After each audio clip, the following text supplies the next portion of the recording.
আসসালামু আলাইকুম প্রিয় দর্শক, সবাইকে স্বাগতম জানাচ্ছি আমার আজকের পর্বে।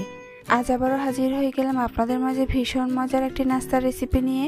আজকে আমি আপনাদেরকে ঘরোয়া উপকরণ দিয়ে খুব সহজেই মুচমুচে পাকোড়া তৈরি করে দেখাবো।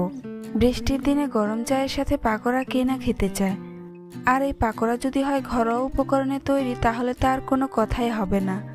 আশা করছি আজকের এই সহজ রেসিপিটি সবার কাছেই অনেক বেশি ভালো লাগবে। তো চলুন রেসিপিটি দেখে নেওয়া যাক। এই রেসিপিটি তৈরি করার জন্য প্রথমে আমি একটি মিক্সিং বোলে নিয়ে নিচ্ছি 1 কাপ পরিমাণ বেসন।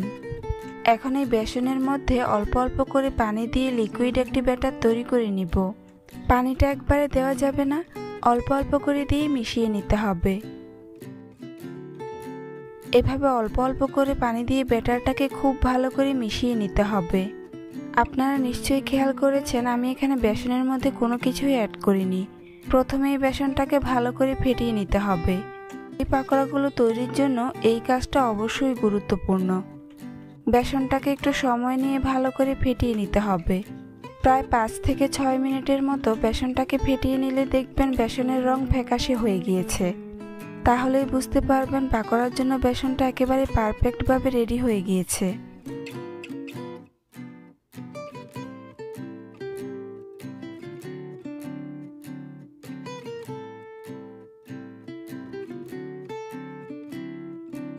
দেখুন আমার বেসনের কালার চেঞ্জ হয়ে এসেছে, আর অনেকটা ফ্লাফি হয়ে গিয়েছে। এখন আমি এর মধ্যে বাকি উপকরণগুলো অ্যাড করে নিব। প্রথমেই দিয়ে দিচ্ছি স্বাদ অনুযায়ী লবণ, তারপর দিয়ে দিচ্ছি 1/2 চা চামচ 5 ফোড়ন, দিয়ে দিচ্ছি 1/2 চা চামচ জিরার গুঁড়া, 1/2 চা চামচ চাট মশলা, সাথে দিয়ে দিচ্ছি 1/4 চা চামচ বেকিং সোডা, এতে করে পাকোড়াগুলো ফুলতে সাহায্য করবে। আর দিয়ে দিচ্ছি 1/2 চা চামচ মরিচের গুঁড়া, 1/4 চা চামচ হলুদের গুঁড়া।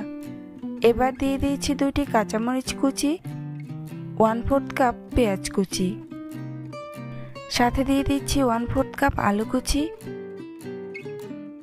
1/4 কাপ গাজর কুচি, সবশেষে দিয়ে দিচ্ছি 1/4 কাপ টমেটো কুচি। এবারে সবগুলো উপকরণকে একসাথে খুব ভালো করে মিশিয়ে নিব। একটু সময় নিয়ে ভালো করে মিশাতে হবে, যাতে করে বেসনের সাথে সবজি আর মশলাগুলো ভালো করে মিশে যায়। আপনারা এখানে অবশ্যই খেয়াল করে থাকবেন যে আমি এখানে সবগুলো সবজি কিউব করে কেটে নিয়েছি। মিশানো হয়ে গিয়েছে। এখন আমি এর মধ্যে দিয়ে দিব 3 টেবিল চামচ চাউলের গুঁড়া। এতে করে পাকোড়াগুলো অনেক বেশি ক্রিস্পি হবে আর ভাজার পরও নেতিয়ে যাবে না। এখন আবার এগুলোকে ভালো করে নেড়েচেড়ে মিশিয়ে নিব, যাতে করে এর মধ্যে কোনো প্রকার লাম্পস না থাকে। মিশানো হয়ে গিয়েছে। এখন আমি ডোটাকে ঢাকনা দিয়ে ঢেকে 10 মিনিটের জন্য রেস্টে রেখে দিব। এতে করে ডোটা পারফেক্টভাবে সেট হয়ে যাবে। ফিরে আসলাম 10 মিনিট পর। এখন পাকোড়াগুলোকে ভাজতে চলে যাব। তাই চুলে একটি প্যান বসিয়ে পর্যাপ্ত পরিমাণে তেল গরম করে নিয়েছি। এখন আমি ডো থেকে সামান্য পরিমাণ হাতে নিয়ে এভাবে গরম তেলের মধ্যে একে একে পাকোড়া শেপে দিয়ে দিচ্ছি। এই পাকোড়াগুলো একটু এবড়ো থেবড়ো করেই দিয়ে দিচ্ছি, তবে চাইলে আপনারা এখানে চামচ দিয়ে শেপ অনুযায়ী দিতে পারেন।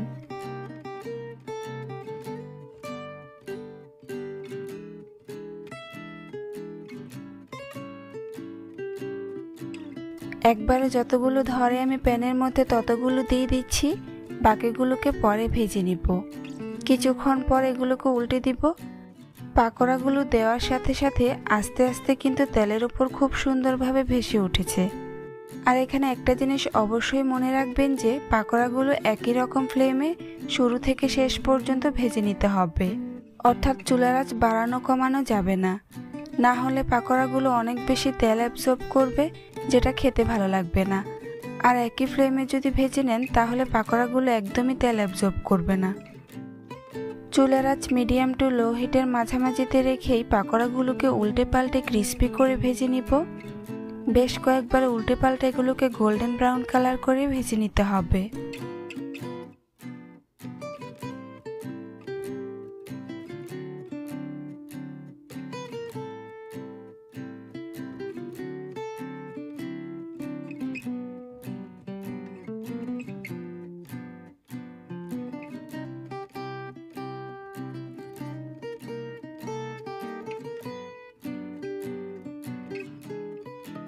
ভাজা হয়ে গিয়েছে। এখন এগুলোকে তেল ঝরিয়ে উঠিয়ে নিব।